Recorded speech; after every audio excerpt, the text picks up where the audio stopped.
আল্লাহ বলছে দোয়া করো কবুল করো, মানে দোয়া করলেই কবুল হয়। আমি দোয়া করছি আল্লাহ তুমি আমাকে এই মেয়েটার সাথে বিয়ে করো, আল্লাহ তুমি আমাকে এই চাকরিটা দাও। আমি মনে করতেছি আমার জন্য এই মেয়েটার সাথে বিয়ে করাটা ভালো, আমার এই চাকরিটা পাওয়া ভালো, লেকিন আল্লাহ ভালো জানে আমার জন্য কোনটা ভালো কোনটা ভালো না।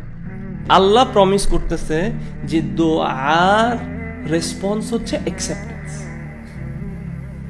এই আয়াতটা পড়ে ওয়াকালা রব্বুকুম উদউনি আস্তাজিব লাকুম, আল্লাহ বলছে দোয়া করো কবুল করো, মানে দোয়া করলেই কবুল হয়। এটা নীতি, আপনার জীবনে এটাকে নীতি বানায় ফেলেন, দোয়া করলেই দোয়া কবুল হবে, এটা আল্লাহর কথা। কিন্তু দোয়া কবুলের তিনটা সূরা আছে, তিনটা চেহারা আছে, তিন ভাবে দোয়া কবুল হয়। এক, আপনি যে দোয়াটা করছেন সেই দোয়াটা যা চাইছেন তা আপনি পাইছেন। অথবা দুই, আপনার এই দোয়া করার জন্য আপনার থেকে একটা কোনো বালা মুসিবত, মানে কোনো একটা হার্ম আপনার থেকে রিমুভ করা হলো। অথবা তিন, আপনি যে দোয়াটা করছেন, আপনি যা চাইছেন সেটা আপনাকে দেওয়া হয়নি, কিন্তু সেটার রিওয়ার্ড আপনার জন্য আখিরাতে জমা রাখা হয়েছে। এখন আপনি বলতে পারেন কেন এরকম তিনটা সিনারিও?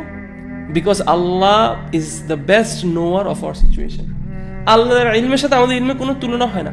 আমি দোয়া করছি আল্লাহ তুমি আমাকে এই মেয়েটার সাথে বিয়ে করো, আল্লাহ তুমি আমাকে এই চাকরিটা দাও।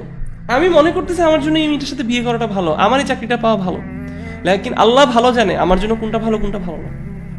সো আমার কাজ হচ্ছে আল্লাহকে শুধু চাওয়া এবং বিশ্বাস করা, চাইছি মানেই কবুল হবে।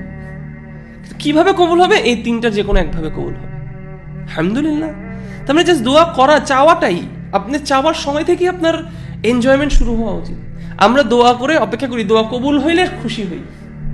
দোয়া যে করতে পারছি, দ্য তৌফিক আমি যে পাইছি, দোয়া করার তৌফিকটা যে আমি পেয়েছি, এখান থেকে আমার খুশি হওয়া, সুবহানাল্লাহ। এবং দোয়া থেকে দূরে থাকা ইজ অ্যারোগেন্স, এটা হচ্ছে অহংকার। দোয়া থেকে দূরে থাকি এবং আমরা দোয়া করা তো আমরা শিখি না, সুবহানাল্লাহ।